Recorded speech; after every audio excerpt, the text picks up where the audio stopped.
Good afternoon all. Energy तुमच्यामध्ये. आजचा paper दिलेले आहेत का काही?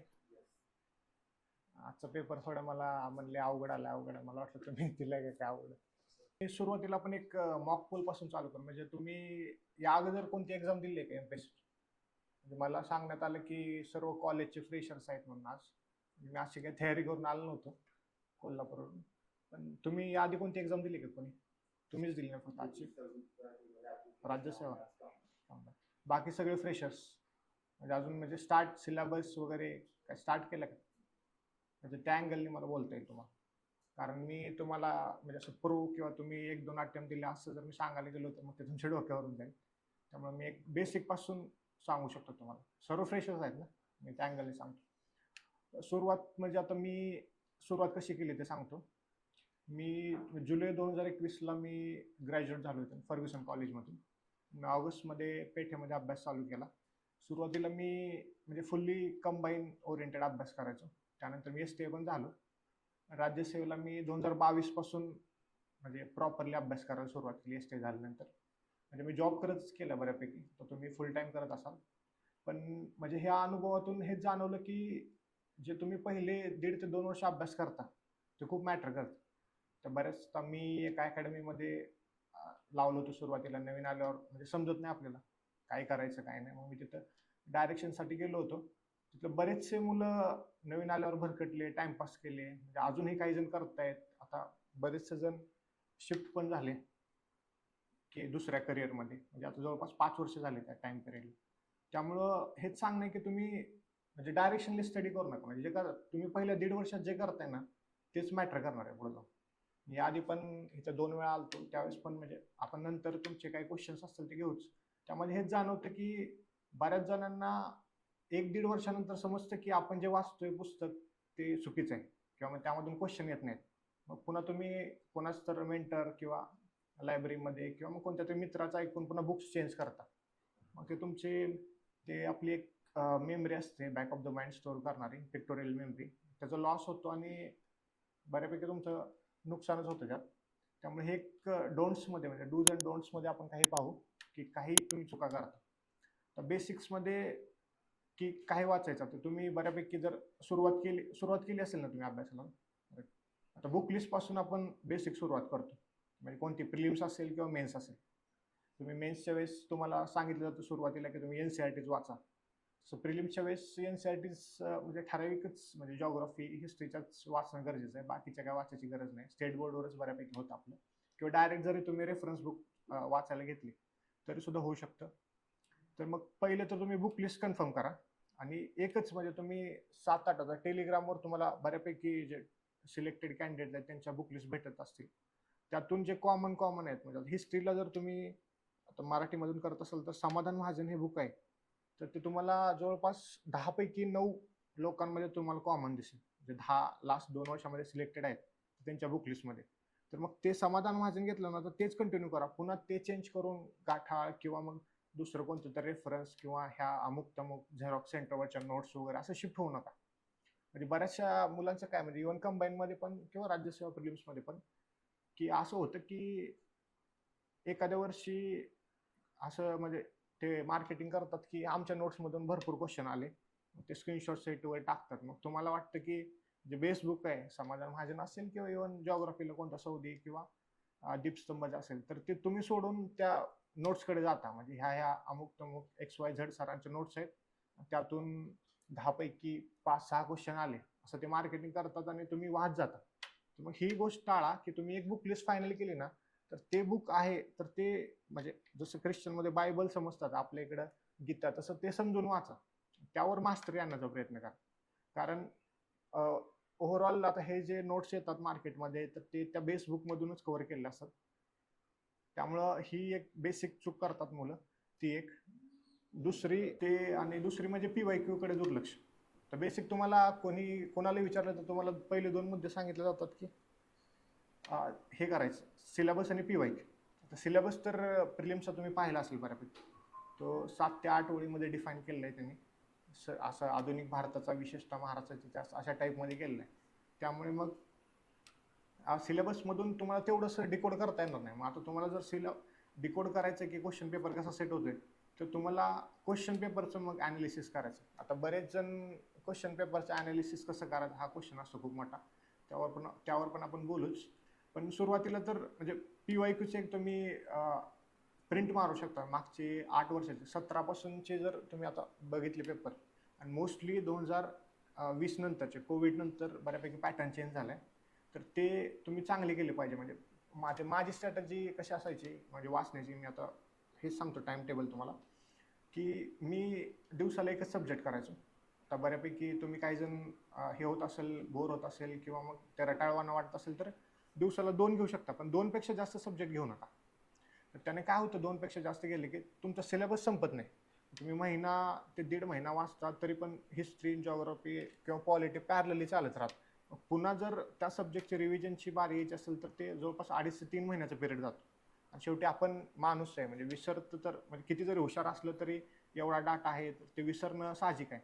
त्यामुळे जनरली 1 सब्जेक्ट किंवा ज्यांना हे होत असेल की 1 सब्जेक्ट खूप हेवी वाटते, तर त्यांनी मॅक्सिमम 2 सब्जेक्ट पर डे घ्या. आणि जो सकाळचा माझा मी करायचो ते सांगतो सुरुवातीला, त्यानंतर आपण म्हणजे आयडियल कसं असेल ते पाहू.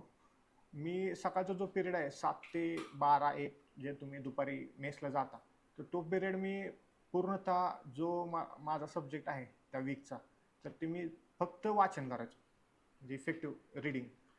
आणि त्यानंतर दुपारी जे हे आहे म्हणजे 2 ते 3 तास जे दुपारचे आहेत, ज्यावेळेस जनरली आपण झोपेमध्ये असतो, तर त्यावेळेस मी करंट आणि मॅथ्स रिझनिंग हे 2, म्हणजे तुम्हाला मॅथ्स रिझनिंगची तितकीशी गरज पडणार नाही राज्यसेवा प्रिलिम्सला, कारण ते क्वालिफाईंग पेपर आहे. आणि तसं UPSCच्या लेवलने एवढा अवघड काढत नाही सीसॅटचा पेपर आयोग. त्यामुळे तिथं तुम्हाला मॅथ्स रिझनिंगला तितकासा वेळ द्यायची गरज नाही. तुम्ही पॅसेज आणि रिझनिंगवर पण हे होऊ शकता. आता प्रश्न येतो की मग करंट.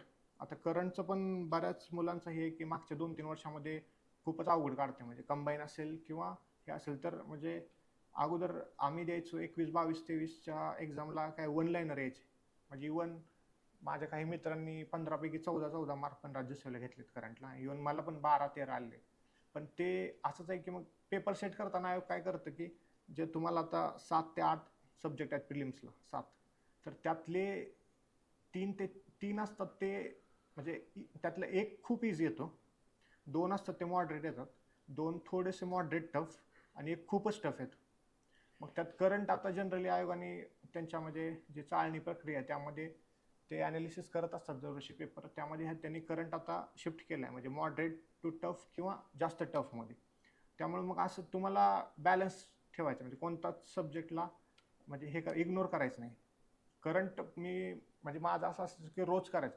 करंटला GS सारखं ट्रीट करू नका फक्त, म्हणजे GSला कसं तुम्ही आता हिस्ट्री घेताय तर 1 वीक हिस्ट्री वाचताय, तर तसंच करंटला ट्रीट करू नका. नाहीतर मग ते काय होतं की एका वेळेस केलं की करंटला मॅक्सिमम रिव्हिजनची गरज आहे. म्हणजे एकदम तुम्हाला हा पुरस्कार ह्या वर्षी कोणाला दिला तर तुम्हाला म्हणजे पाठच असलं पाहिजे. ते तुम्ही एकदा किंवा 2दा वाचून ते येणार नाही तुमच्या लक्षात. त्यामुळे ते रोज एक सेक्शन करा. म्हणजे त्यामध्ये पण कसं ते प्रायोरिटी पण आपण बघूया प्रत्येक सब्जेक्टची. म्हणजे रिवाईज करताना पण कसं आहे 1 to 10 वाचायचं नाही कधीच. सुरुवातीला जे तुम्ही आतापर्यंत तुमच्यापैकी काही जण असतील ज्यांनी काहीच वाचलं नाही एखादा सब्जेक्ट आहे, तर मी उदाहरण देतो. आता हिस्ट्री आहे, समाधान महाजनचं तुम्ही बुक लिस्टमधून बुक आणताय, तर तुम्ही डायरेक्ट काय करता 1 to 10 वाचता. ते सुरुवातीला एक पहिली रिडिंग असते ती कधी पण नॉलेजेबल रिडिंग असते, म्हणजे तुम्हाला जेवढं घेता येईल तेवढं घ्यायचं, म्हणजे एक्झाम ओरिएंटेड त्यात काही बघायचंच नाही पहिल्या रिडिंगला. आणि दुसऱ्या रिडिंगला पण तुम्ही काय करता पुन्हा 1 to 10 चालू करता. तसं नाही करायचं. तुम्ही आता पहिल्यांदा जर रिडिंग करताय तर एक टॉपिक घेता, त्यानंतर त्याचे PYQ बघता आपण. तर मग माझ्या टाइम टेबलनुसार म्हटलं तर मी जो संध्याकाळचा टाइम असायचा, चहा घेऊन आलो आपण 5-5:30 वाजता, ते तिथून ते संध्याकाळी जेवायला जाईपर्यंत 5 ते 8-8:30 पर्यंतचा जो टाइम आहे, तुम्ही पूर्ण दिवसभरात जेवढे वाचले तर त्याचे सगळे PYQ सोडवायचो. म्हणजे पूर्ण कंबाईन वनसेवा, राज्यसेवा, UPSC जेवढे ते त्या ठोकळ्यामध्ये असेल तेवढे सगळे PYQ करायचो. जेणेकरून काय होतं की तुम्ही किती वाचता ह्याला इम्पॉर्टन्स नाही. जर तुम्हाला ते क्वेश्चन ॲडॅप्ट करून जर सोडवता येत नसेल, ओव्हरऑल आपलं टार्गेट काय आहे की तुम्हाला किती नॉलेज आहे ह्यावर तुम्हाला पोस्ट भेटणार नाही. तुमचा स्कोर किती आहे त्यावरच तुमचा कॉन्फिडन्स असणार आहे इथून पुढे. त्यामुळं ह्या गोष्टीकडे लक्ष द्या. PYQ रोजच्या रोज सोडवा. त्यानंतर आपण करंटच्या मुद्द्याकडे होतो. ते प्रायोरिटी. आता मी जसं सांगितलं की पहिली नॉलेजेबल रिडिंग आहे, पण सेकंड रिडिंगला पण तुम्ही 1 to 10 करत असाल तर मग इथं ब्लेंडर होते खूप मोठा. तर हिस्ट्रीच्या बाबतीत तुम्ही समाधान महाजनचं बुक पाहिलं असेल तुम्हाला समजेल, पहिले 2 टॉपिक आहेत ते काहीच कामाचे नाहीत तुम्हाला. म्हणजे प्रिलिम्सच्या अँगलने, म्हणजे पहिला ब्रिटिशचा ठीक आहे, पण तो दुसरा टॉपिक दिलाय तो काही यूज नाही, आणि मागचं जे संत साहित्य वगैरे आहे लास्टवाला टॉपिक, तो काही तुम्हाला प्रिलिम्सला यूज नाही. मग तुम्ही जर डायरेक्शनलेस म्हणजे सरळ वाहत जात असाल तर मग ते तुमचा टाइमपास पण होतोय, आणि एक्झाम ओरिएंटेड जो स्टडी आहे तो कुठेतरी मागे राहतोय. त्यामुळे हे असं प्रायोरिटी ठरवा प्रत्येक. आता करंटच्या बाबतीत सांगतो, करंटला क्रीडा म्हणजे स्पोर्ट्स ॲक्टिव्हिटीज असतात, त्यानंतर पुरस्कार, त्यानंतर काही प्रॉमिनंट व्यक्तींचं जे निधन झालेलं असतं ते, त्यानंतर जे सायन्स रिलेटेड म्हणजे स्पेस आणि सायन्स बद्दलच्या जे घडामोडी आहेत, म्हणजे आपले जे संरक्षणाचे सराव वगैरे ते, आणि त्यानंतर मग कधी तर आला तर आर्थिक आणि राजकीय घडामोडी. पण आर्थिक आणि राजकीय घडामोडी जर तुम्ही करंटचे कोणतेही मासिक पाहिले असले एमपीएससीचे, इव्हन सिम्प्लिफाईड असेल किंवा कोणतेही, तर ते राजकीय आणि आर्थिक तुम्हाला पुस्तकाच्या सुरुवातीला लिहिलेलं असतं. कधी आपण काय करतो, आपली मोस्ट ऑफ द एनर्जी आहे ती त्या राजकीय आणि आर्थिकमध्ये घालवतो, आणि त्यानंतर खूप वेळ चाललाय म्हणून पानं पलटतो, आणि शेवटला क्रीडा आणि पुरस्कार असतात. मग ते क्रीडा आणि पुरस्कार आपण तेवढ्या इंटेन्सिटीने वाचत नाही जेवढ्या इंटेन्सिटीने वाचायला पाहिजे. त्यामुळे मग तुम्ही प्रायोरिटी ठरली पाहिजे की मी क्रीडापासून चालू करणार, पुरस्कार, निधन वार्ता, संरक्षण सराव, त्यानंतर वेळ भेटल्यावर मी लास्टला हे ठरवणार की राजकीय आणि आर्थिक करणार. मग ह्यामध्येच बऱ्याचशा व्यक्तींच्या चुका होतात की त्यांना कळत नाही की मी कोणत्या. आता कसं आहे, आपलं नॉर्मल बिहेवियर असं आहे की एक सब्जेक्ट जर आपण एक आठवडा करत असेल तर पहिल्या 2 दिवसात जी एनर्जी असते ती पुढच्या 2 दिवसात कमी कमी कमी डिग्रेड होत जाते, आणि शेवटला आपण काय करतो, संपायच्या नादामध्ये पटपट म्हणजे एक मानसिक समाधान भेटावं आपल्याला की माझा सब्जेक्ट संपतोय, तर त्या नादाने आपण संपून टाकतो. त्यामुळे मग हे प्रायोरिटी प्रत्येक सब्जेक्टची तुम्ही काढा. हे तुम्हाला कधी कळेल, पहिलं रिडिंगला समजणार नाही, म्हणजे जास्त उतावळेपणा पण बरोबर नाही. पहिले 1-2 रिडिंग झाल्या ना, त्यानंतर तुम्ही PYQ सोडवाल जसजशी, की तुम्हाला समजेल की बाबा आता हिस्ट्रीचा टॉपिक आहे तर त्यामध्ये समाज सुधारक हा घटक आहे, तर ह्यावर जास्तीत जास्त क्वेश्चन येतात प्रिलिम्सला म्हणजे महाराष्ट्राच्या अँगलने. किंवा जर तुम्ही अँशियंट मिडिवलचा पार्ट आहे तुम्हाला हिस्ट्रीमध्ये, तो पाहिला तर त्यामध्ये तुम्हाला समजून जाईल की जे राजघराणे, त्यांचे राजे किंवा प्रसिद्ध राजे आणि त्यांच्यातले दरबारातले जे प्रसिद्ध व्यक्ती असतील किंवा त्यांचे जे त्यांनी लिहिलेले काही महत्त्वाचे ग्रंथ, तर ह्यावर जास्तीत जास्त क्वेश्चन येतात. किंवा कोणी कोणाचा पराभव केला, महत्त्वाचे इतिहासातले युद्ध वगैरे, तर हे अँशियंट मिडिवलमध्ये तुम्हाला जास्त अपेक्षित आहे. मग हे तुम्हाला कधी कळेल, ज्यावेळेस तुम्ही PYQचा अभ्यास कराल. त्यामुळं रोजच्या रोज माझं तेच असं की जेवढे दिवसभरात मी टॉपिक वाचणार आहे ठरवून, त्याचे संध्याकाळी PYQ झालेच पाहिजे. आणि इवन ते 3 तास भरपूर होतात PYQला, त्यामध्ये तुम्ही ते संपले तर मागचे PYQ पण करू शकता. पण PYQ कडे दुर्लक्ष करू नका. म्हणजे तुम्ही रोज किती वाचतायत, किंवा तुमच्या मित्रामध्ये तुमच्यामध्ये कॉम्पिटिशन असेल की तू 100 पानं वाचतोय, मी 50 पानं वाचतोय, जरी तो 100 पानं वाचत असेल आणि PYQ वाचत नसेल तर त्याला 0 मार्क आहेत, म्हणजे काहीच यूज नाही त्याचा, त्याला क्वेश्चन सुटणारच नाहीत, शेवटला मग ते हाती निराशच येणार आहे. त्यामुळे PYQ रोजच्या रोज करा. बेसिक गोष्ट ही आहे. सिलेबस तुम्हाला असं एवढा डिफाईन केलेलं नाही आहे, त्यामुळे सिलेबसवर इतका फोकस करायची गरज नाही. तुम्हाला मेन्सचा सिलेबस प्रॉपर डिफाईन केलं आहे, ते ज्यावेळेस सर येतील त्यावेळेस ते तुम्हाला सांगतीलच की मेन्सचा सिलेबस कसा डिकोड करायचा. पण प्रिलिमच्या सिलेबसला डिकोडिंग म्हणजे खूप अवघड आहे, कारण त्यांनी 1 लाईनमध्ये डिफाईन केलेत की असं आधुनिक महाराष्ट्राचा विशेषतः, आधुनिक भारताचा विशेषतः महाराष्ट्राचा इतिहास, त्यामध्ये काय काय वाचायचे तुम्हाला कसं समजणार, किंवा मग कशावर येतात. तर ह्याचं स्रोत हाच आहे की तुम्ही PYQ बघितले पाहिजे, त्यातल्या त्यात रिसेंटचे 20 ते 25, 20 ते आता हा 26चा कालचा पेपर झाला, तर ह्यामध्ये कसे येत आहेत आता मी तुम्हाला थोड्या वेळानं दाखवतोच. म्हणजे ते प्रत्येक म्हणजे 2-3 सब्जेक्टचे मी ॲनालिसिस केलं आहे की म्हणजे कोणत्या कोणत्या, म्हणजे आयोग तुम्हाला हिंट देतं दरवर्षी की आम्ही पुढच्या वर्षी काय विचारणार आहे, किंवा मागच्या 4-5 वर्षाच्या पेपरवरून तुम्हाला समजतं की कोणता टॉपिक आहे की ज्यावर दरवर्षी क्वेश्चन येतो. तर तो एक, त्यानंतर PYQ झालं.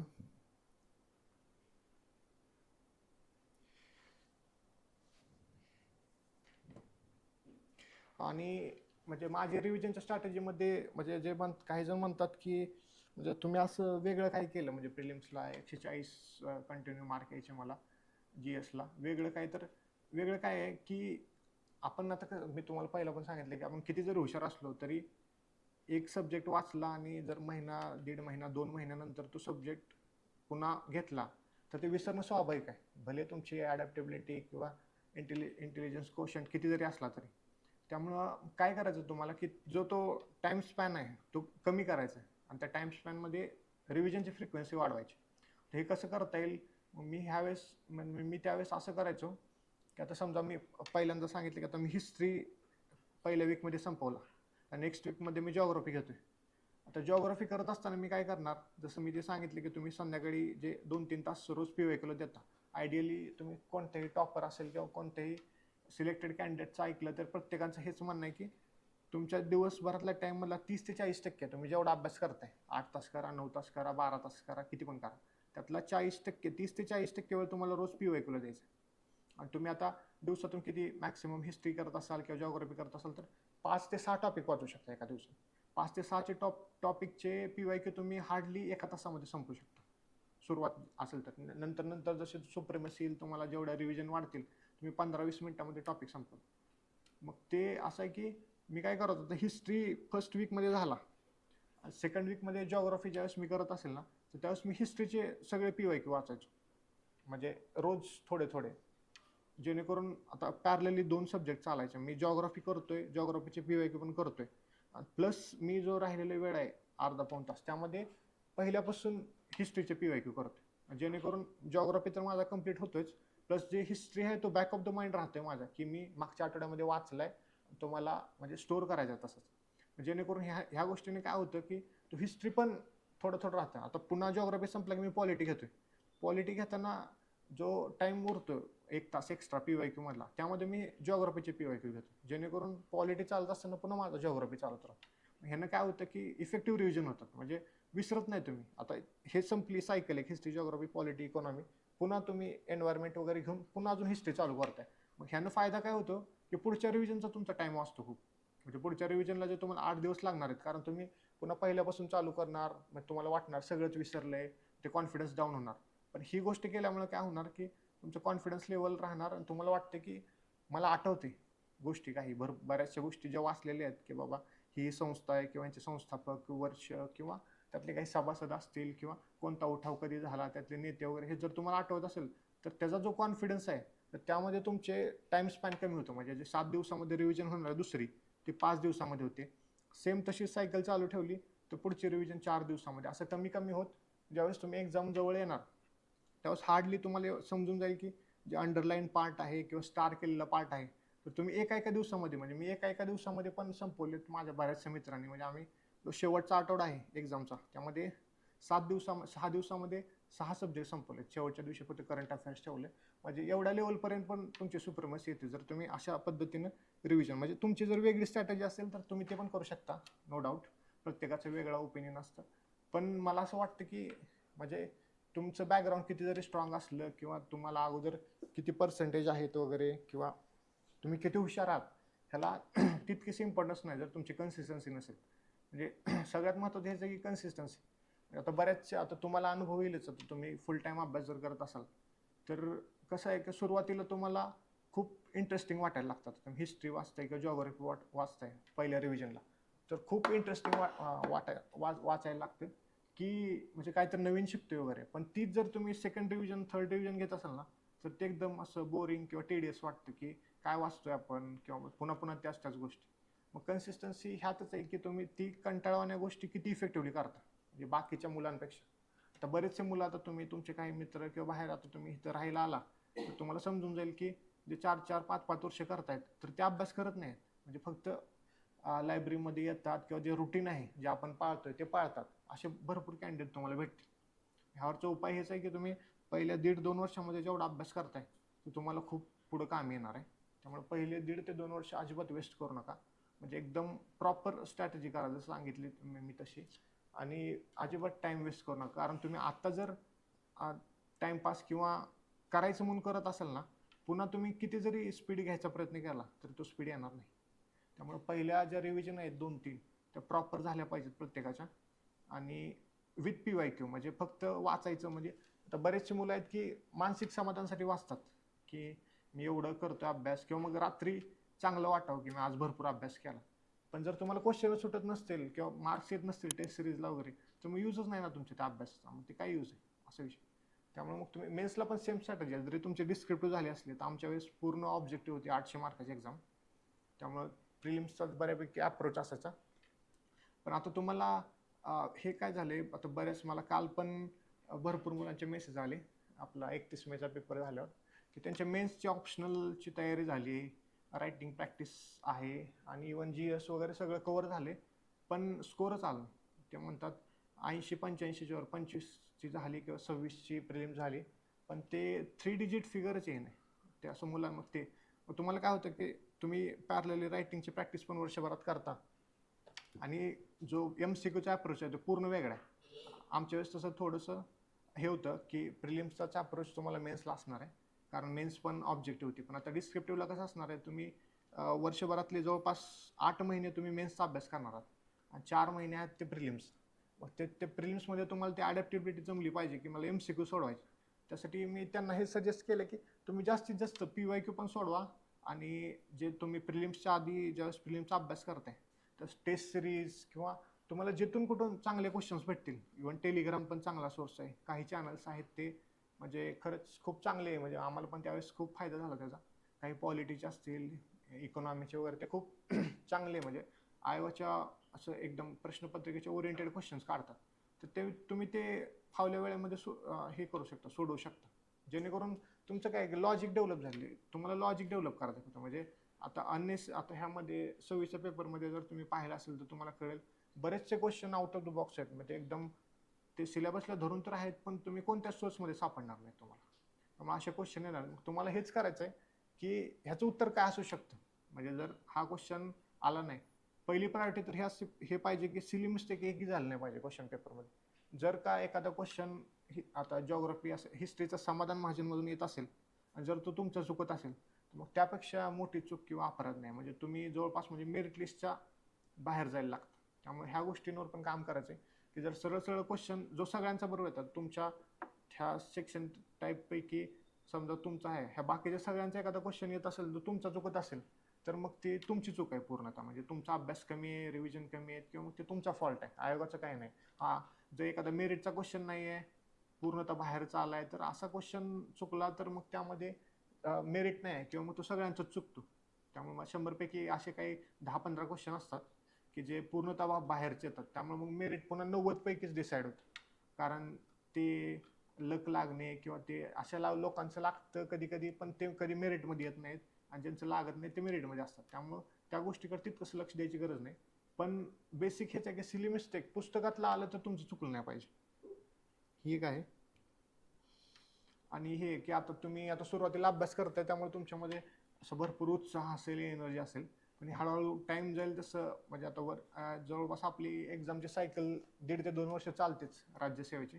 त्यामुळे आता सुरुवातीला तुम्ही आता नुकतेच कॉलेजमधून आले असतात एकदम एनर्जेटिक, आम्ही पण असंच होतो, पण ते 1-1.5 वर्षानंतर हळूहळू हे कमी लागतं. त्यासाठी काय करा, तुम्ही हॉबी डेव्हलप करा कोणती ना कोणती. म्हणजे एकदमच पूर्णच 7च्या 7 दिवस आठवड्यातले 8 तास किंवा जे तुम्ही करता 9-10 तास, काय म्हणतात 12 तास वगैरे, एवढं होत नाही प्रॅक्टिकली. पण जे काही करताय तर ते पूर्ण करायची गरज नाही. म्हणजे फुल टाइम जर तुम्ही अभ्यास करत असाल विदाउट कोणता जॉब वगैरे किंवा कॉलेज नसेल, तुम्ही फुल टाइम अभ्यास करता येतं पेठेमध्ये किंवा इव्हन घरी करत असाल किंवा दुसऱ्या एरियामध्ये, तर तुम्ही म्हणजे मी कसं करायचो, 6 दिवस पूर्ण अभ्यास करायचो, सोमवार ते शनिवार एकदम फुल टाइम. म्हणजे जरा सुद्धा हे नाही, सकाळी 7 ते संध्याकाळी 7, 8, 9 वाजेपर्यंत जेवढा माझा टाइम असेल तर तेवढा फुल टाइम अभ्यास करायचो. 8-9 तास, जेवढा होईल 10 तास. सुरुवातीला खूप एनर्जी असायची त्यामुळे कधी कधी 11-12 तास पण व्हायचा, पण नंतर नंतर ॲव्हरेज 8 तास तरी करायचो दिवसातून. आणि रविवारचा दिवस काय करायचो की जो सकाळचा स्लॉट आहे 7 किंवा 8 वाजता जो बसतो लायब्ररीमध्ये, ते दुपारी जेवणापर्यंत सकाळचे 4-5 तास 1 वाजेपर्यंत तो करायचो चांगला वाचन वगैरे. पण जो दुपारचा स्लॉट आहे 1 नंतर मी रूमला गेलो की त्यानंतर मग लायब्ररीत येत नसायचो. म्हणजे माझी हॉबी होती म्हणजे मूवीज, वेब सिरीज वगैरे, मला फिक्शनल पाहायला आवडायचं. तर मग मी ते रविवार नंतरचा दुपारचा जो दिवस आहे पूर्ण, तो पूर्ण माझ्यासाठी द्यायचो. जेणेकरून काय होतं की आठवड्याभराचा जो कंटाळा आलेला आहे किंवा तेच तेच करून मग कधी कधी आपण काय होतं मेंटली हे होतं, डाऊन होतो किंवा डिप्रेशनची एक थोडी स्टेज येतेच प्रत्येकाच्या ॲस्पिरंटच्या आयुष्यामध्ये. ते मला जाणवत नसायची, कारण मग मला ज्या गोष्टी आवडतात, कधी मग खेळायला वगैरे जायचो. आमच्या कॉलेजची मुलं असायची जे करता येतात त्यांच्याबरोबर बॅडमिंटन वगैरे. तर मग ह्या गोष्टी माझी जी हॉबी आहे की जेणेकरून मला रिफ्रेश वाटावं. म्हणजे सोमवारी पुन्हा जर तुम्ही लायब्ररीमध्ये जात असाल सकाळी तर तुम्हाला पुन्हा अभ्यास करावा असं वाटलं पाहिजे.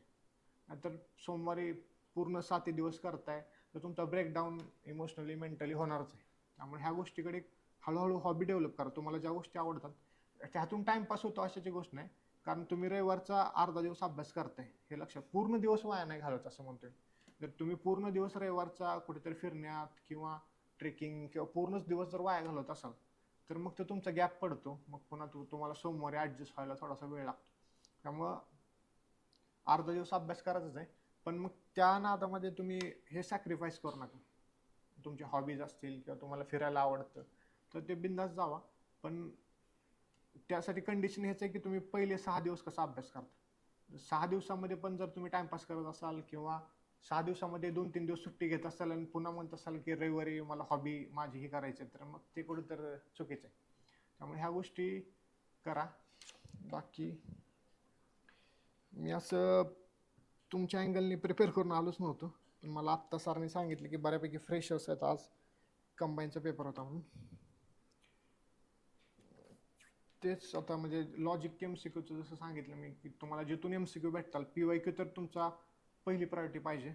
त्यानंतर टेस्ट सिरीज ह्या तुम्हाला राज्यसेवेला तितक्याशा हे नाहीत म्हणजे फिजिबल, कारण तुम्हाला कंबाईनला कसं आहे की ते 60 मिनिटामध्ये 100 क्वेश्चन सोडवायचे वगैरे, टाइम मॅनेजमेंटचा विषय येतो. राज्यसेवेला तसं कसं तुमचे 2-3 राऊंड कंप्लीट होतात तरी पण वेळ उरतो आणि बरेचसे कॅन्डिडेट झोपतात पण, म्हणजे एवढा वेळ आहे राज्यसेवेला, 2 तासामध्ये 100 विदाऊट मॅथ्स रिझनिंग. त्यामुळं तिथं वेळेचं काय नाही, फक्त मग हेच आहे की तुम्हाला ते MCQचं लॉजिक डेव्हलप, कारण आता तुम्ही काय करणार आहात, आता तुमची मला वाटतं प्रिलिम्स पुढच्या वर्षी असेल 2027ला मेच्या आसपास. आता तुम्ही आता पहिला मेन्सचा अभ्यास करणार आहात. आता तुम्ही कंटिन्युअस कसं मेन्सच्या ह्याच्यामध्ये म्हणजे ॲनालिटिकल थिंकिंग किंवा ॲन्सर कसं मला ते 20 क्वेश्चन कसे कव्हर करायचे आहेत किंवा जो कशी सुरुवात करायची, आणि तुम्ही त्या झोनमध्ये असणार.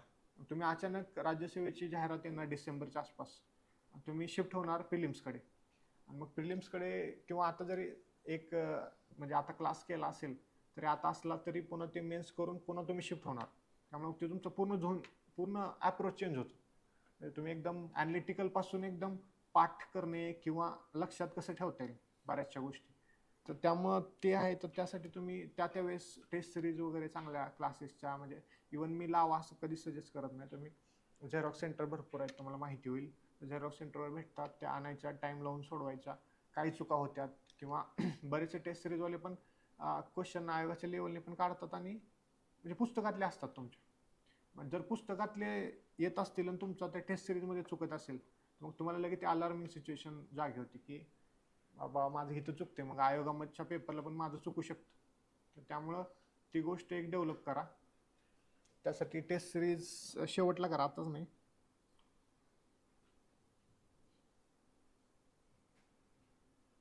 तेच बाकीच्या गोष्टी त्याच्यात की सर्व सब्जेक्टला इक्वली ट्रीट करायचं आपल्याला. म्हणजे इवन आता ह्या वर्षीचा तुम्ही 26चा पेपर जर पाहिला असेल कोणी तर तुम्हाला कळेल की अँशियंट मिडिवलवर 8 क्वेश्चन आलेत, आजपर्यंत कधी झाले नाही.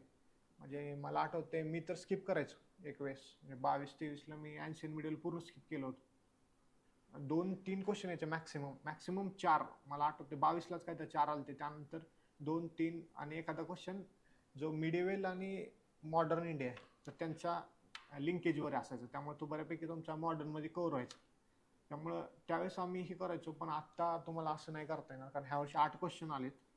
त्यामुळं नेक्स्ट इयरमध्ये पण मे बी हा पॅटर्न फॉलो होईल, 8-9 पर्यंत पण जातील क्वेश्चन. त्यामुळं एन्व्हायरमेंटचे पण ह्यावेळेसचे क्वेश्चन बघितले तर एकदम इझी क्वेश्चन आहेत, सगळे बऱ्यापैकी बुक्समधले आहेत. त्यामध्ये आउट ऑफ 5 पैकी 5 पण येऊ शकतात. त्यामुळं हे 5 मार्कला आहेत किंवा हे 2-3 मार्कला आहेत, तर ह्या अँगलने तुम्ही स्किप करू नका कोणता सब्जेक्ट, सगळ्यांनी इक्वली. आणि कधी कोणताही सब्जेक्ट कधी तुम्हाला धोका देऊ शकतो. आता जॉग्राफी आपल्याला सगळ्याला सोपा वाटतो, म्हणजे 25चा पेपर पाहिला असेल तुम्ही तर जॉग्राफीला जवळपास 13-12-14 पर्यंत पण मार्क पडू शकतात, असा पेपर होता एकदम बुक्समधला. आणि आधीचे जर 17-18-19चे पेपर पाहिले तरी पण जॉग्राफी आजपर्यंतचा म्हणजे पॉलिटी नंतरचा आयोगाचा फेवरेट सब्जेक्ट आहे मार्क देण्याबाबत. आणि जर तुम्ही 22-23चे पेपर पाहिले प्रिलिम्सचे किंवा इव्हन 24चा जरी, तर त्यामध्ये त्यांनी एकदम हे केले, कॉन्फिक्सेट केले की समजू दिलं नाही म्हणजे क्वेश्चन कसा काढायचा. म्हणजे बरेचसे क्वेश्चन कॅन्सल पण केलेत त्यातले, कारण त्यांनी अवघड काढायच्या नादामध्ये 2-2 ऑप्शनची उत्तरं सेम दिलेत. ते आयोगाने पुन्हा कॅन्सल पण केलेत, पण बऱ्यापैकी अवघड काढलेत पेपर. मग आता तुम्ही फक्त माझा जॉग्राफी चांगला आहे तर मी फक्त जॉग्राफीवर डिपेंड राहू शकतो का? तर नाही. तुम्हाला सगळ्यात इव्हन आता पुढच्या वर्षी असं होईल की तुम्ही करंटकडे इग्नोर करचाल, मागचे 2-3 वर्ष करंट खूप अवघड आले, पुढच्या वर्षी करंट वन लाईनला टाकला आहे आणि पॉलिटी एकदम डीपमध्ये म्हणजे लक्ष्मीकांतमध्ये पण सापडणार नाही अशा लेवलने पण कोणत्या समित्या कमिशन वगैरे ह्याचे रिपोर्ट टाकेल जे तुमच्या वाचनात आले असतील तरी ते लक्षात राहणं अपेक्षित नाही. त्यामुळे मग करंटमध्ये तुमचे मार्क्स जातील आणि पॉलिटी जो तुम्हाला वाटेल की माझा म्हणजे फोर्ट आहे किंवा किल्ला आहे, म्हणजे मला कसाही सब्जेक्ट आला कसाही अवघड क्वेश्चन टाकला तरी मार्क घेऊ शकतो, पण तिथं तुमचे मार्क जातील. त्यामुळे मग ते प्रत्येक सब्जेक्टला इक्वली ट्रीट करा, कोणालाही सोडू नका. बाकी काही तर बऱ्यापैकी मुद्दे मी कव्हर केलेच आहेत.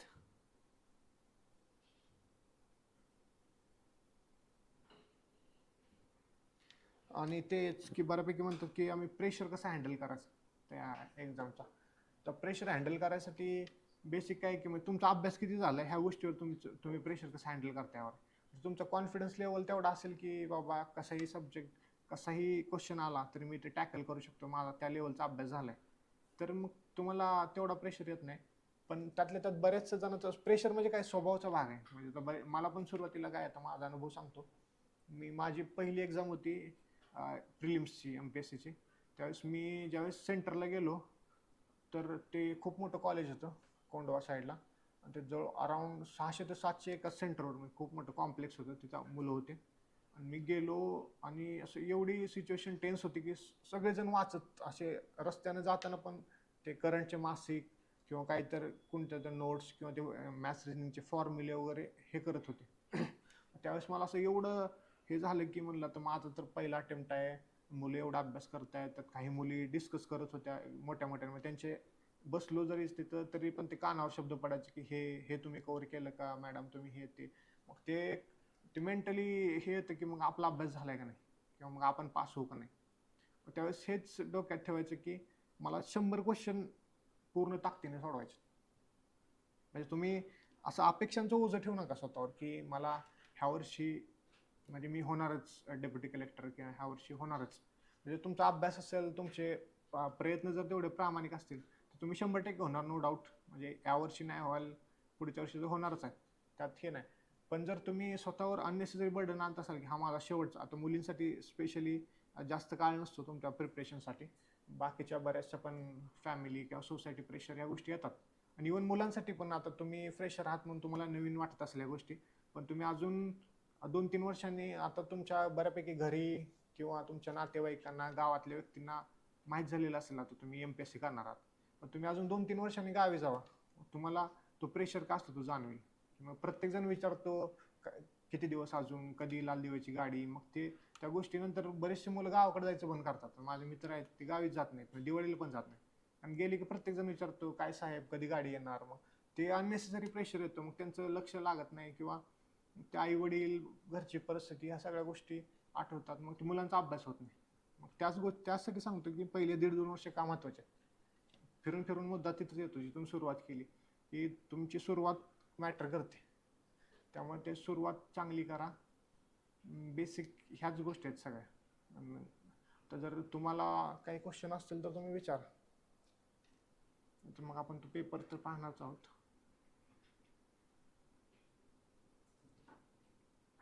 काही विचारा, बाकी काही असं काही किंवा कोण काही विचार करेल काही महत्वाचं नाही. आता मी जिथं ओरिएंटेशनला जायचो तिथं खूप जणांना मी क्वेश्चन विचारलेत एकदम फालतू फालतू, म्हणजे जे क्वेश्चन नंतर मलाच आता सिलेक्शन झालं, आता STA झालं असं वाटायला की मी त्यावेळेस त्या सरांना काय क्वेश्चन विचारले. पण मग ते चूक करण्यापेक्षा अगोदरच चूक टाळलेली कधीही चांगली. त्यात तुमचाच फायदा. विचारा. कंबाईनचं म्हणतं का? नाही, कंबाईनचं कसं आहे लॉजिक पूर्ण वेगळं आहे. म्हणजे कंबाईनला तुम्हाला कसं आहे ते मॅथ्स रिजनिंग पण येणार आहे, त्यामुळे मग तिथं पूर्ण त्या झोनमध्ये तुम्ही राज्यसेवा आणि कंबाईन एकत्र करत असाल ना तर ते मला वाटतं ब्लंडर आहे. मी आधी पण खूप मुलांना सांगितलं, कारण ते मग तुम्हाला ते तेवढी ॲडॅप्टिव्हिटी पाहिजे तुमची की बाबा मी त्या झोनमध्ये स्विच होऊ शकतो अचानक असं. कारण तिथं मॅथ्स रिजनिंगचे 20 क्वेश्चन, ते GSचे 80 क्वेश्चन, ते एका तासामध्ये खूप खूप गेम आहे, भयानक गेम आहे. तिथं तुम्हाला वेगळं काही करायचं असेल तर तेच मॅथ्स रिजनिंगवर जास्त भर आणि GSच्या टेस्ट सिरीज जेवढ्या जास्त सोडवता येईल तेवढं. 35 मिनिटामध्ये 80 क्वेश्चन, 25 मिनिटामध्ये 20. हे गणित जर जमलं तुम्हाला तर 100% कंबाईनला पण स्कोर येतो 70. इव्हन मला पण आले 67-70. बाकी अजून कोणाच हां डिस्क्रिप्टिव्हसाठी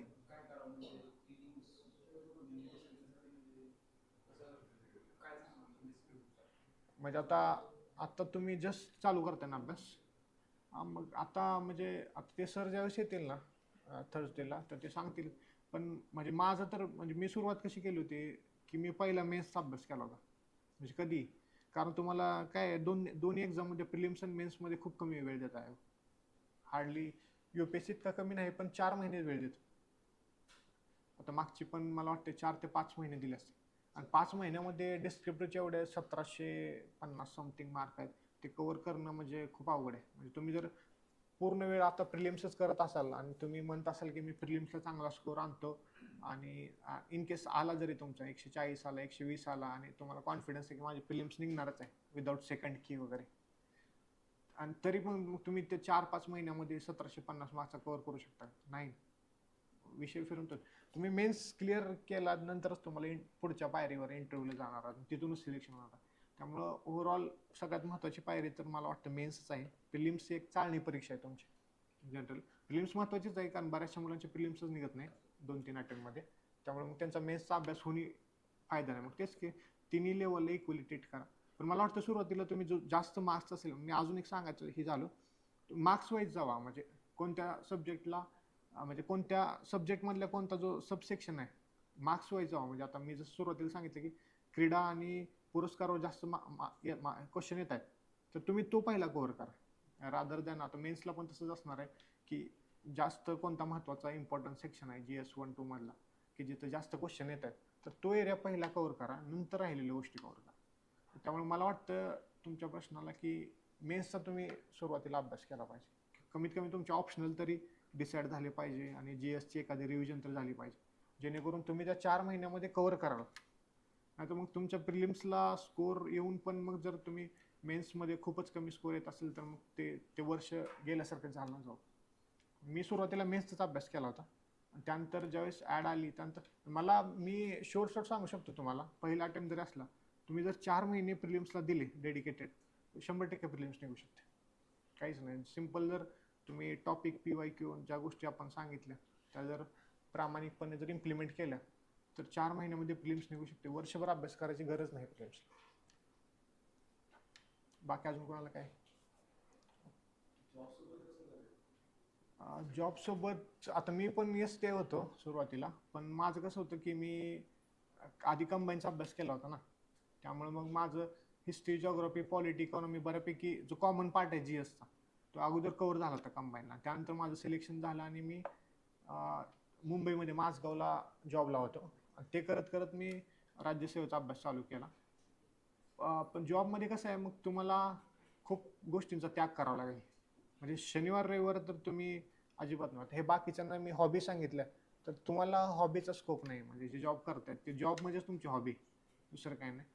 तुम्ही शनिवार रविवार बिलकुल कुठेही जायचं नाही किंवा टाइमपास नाही. शनिवार रविवार पूर्ण युटिलाइज करायचं. म्हणजे 8, 9, 10 तास जेवढा करता येईल तेवढा. आणि तुम्ही आता प्रायव्हेटमध्ये जॉब करत असाल तर तुम्हाला संध्याकाळचा स्लॉट थोडा अवघड आहे कारण हेक्टिक जॉब वगैरे असू शकतो. पण जर गव्हर्नमेंटमध्ये असाल तर ग्रुप C किंवा आधी दुसऱ्या पोस्टवर तर तुम्हाला संध्याकाळचा स्लॉट भेटू शकतो. मग सकाळी तुमच्या हातात आहे वेळ.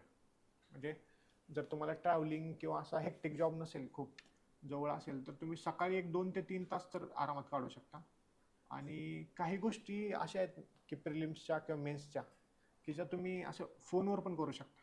म्हणजे काही चार्ट्स असतील आता तुमची हिस्ट्री जिओग्राफीचे किंवा पॉलिटीमधले काही सेक्शन्स किंवा त्याच्या नोट्स किंवा करंट अफेअर्स इव्हन तुम्ही सेक्शन्स जर तुम्ही काही आता नोट्स पण येतात टेलिग्रामला असेल किंवा इव्हन तुम्ही काही फोटो काढले असतील तुमच्या फोनमध्ये तर त्या फोटोवर पण आता मी माझं सांगतो की मी GST डिपार्टमेंटला होतो त्यावेळेस मी कधी कधी दुपारी असं हे असायचा वेळ भेटायचा मला, म्हणजे जेवायला अर्धा तास गेला तर अर्धा तास वगैरे वेळ, तर त्यावेळेस मी माझे मित्र होते तर मी त्यांच्याबरोबर काही डिस्कशन करायचं करंटचं किंवा कधी कधी एकटा असलो तरी हिस्ट्रीचे जे वृत्तपत्र आणि त्यांचे संस्थापक असतील किंवा उठाव वगैरे ते समाधान महाजनमध्ये तक्ते दिले आहेत फिल्म्सचे किंवा जिओग्राफीमध्ये ते नद्या, त्यांच्या उपनद्या, डोंगर किंवा जे मॅप वगैरे आहेत त्यांचे मी PDF बनवून ठेवले होते आणि ते स्क्रोल करायचं, जेणेकरून मग ते त्या गोष्टी पुन्हा तुम्ही ज्यावेळेस वाचणार आहात ते स्किप करू शकता ना, तुमचा टाइम वाचतो. त्यामुळे जॉबवरून करायचं असेल तर एक आठवड्याचा तुमचा ॲव्हरेज जो अभ्यासाचा कालावधी आहे तो एक 5 ते 6 तास तरी यावा.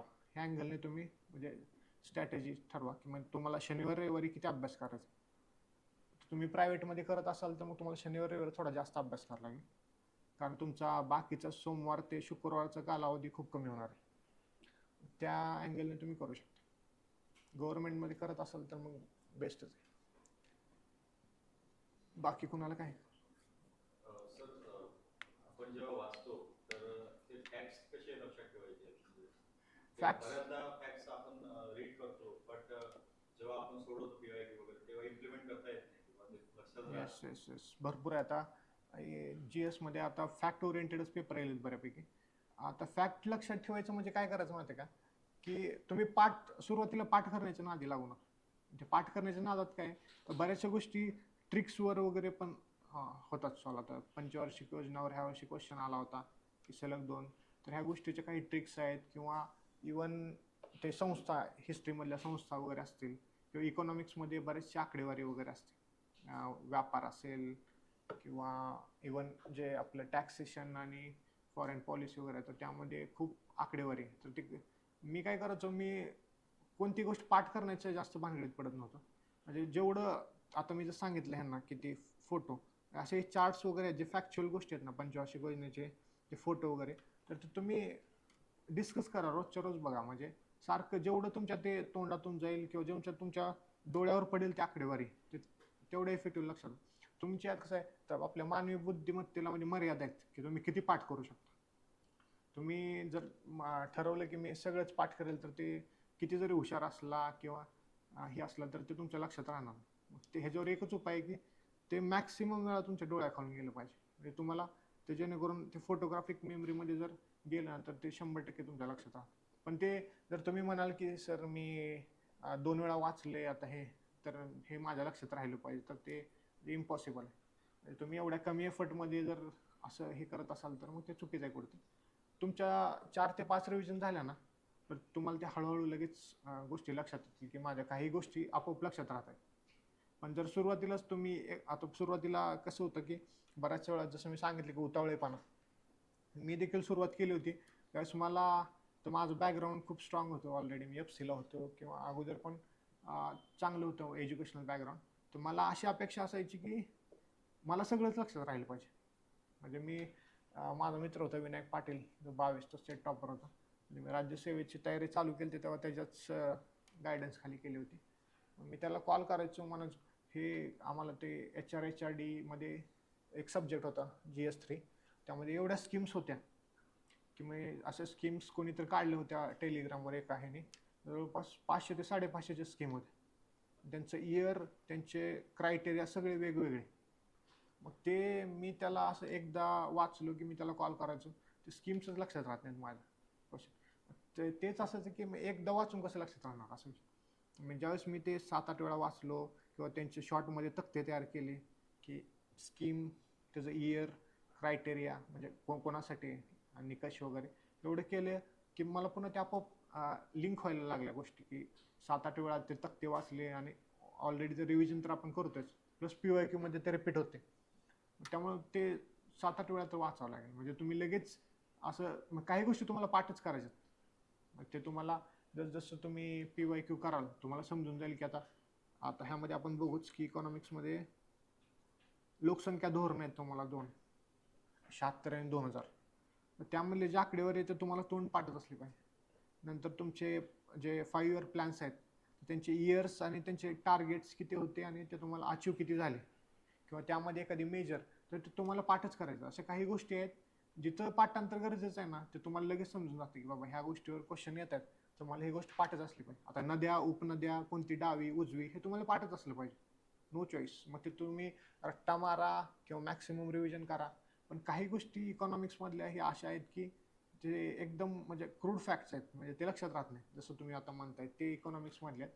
पण हे ज्या गोष्टी आहेत ना तर ते तुम्हाला जास्तीत जास्त वेळा वाचा, मोबाईलमधून वाचा, कसेही वाचा. तुमचा ग्रुप चांगला असेल मित्रांचा, म्हणजे वायफाय डिस्कशन करत नसाल दुसऱ्या कुठल्या गोष्टीचा, फक्त अभ्यासाचा चांगला ग्रुप असेल, तर तुम्ही रात्री किंवा दुपारी चहाला गेला, सकाळी चहाला किंवा रात्री जेवायला गेला, अर्धा पाऊण तास आपण हे करतोच गप्पा वगैरे, त्यावेळेस डिस्कस करा या गोष्टी. त्यातून आपोआप लक्षात राहतील. म्हणजे तुझं काय चुकलं किंवा माझं काय बरोबर आलं तर ह्या गोष्टी सेव्ह होतात, की बाबा मी चुकलो होतो तुला सांगताना, तर त्या गोष्टी त्या डिस्कशन मधून कव्हर होतील. बाकी अजून कोणाला काय नाही? आपण तो पेपर पाहूया मग.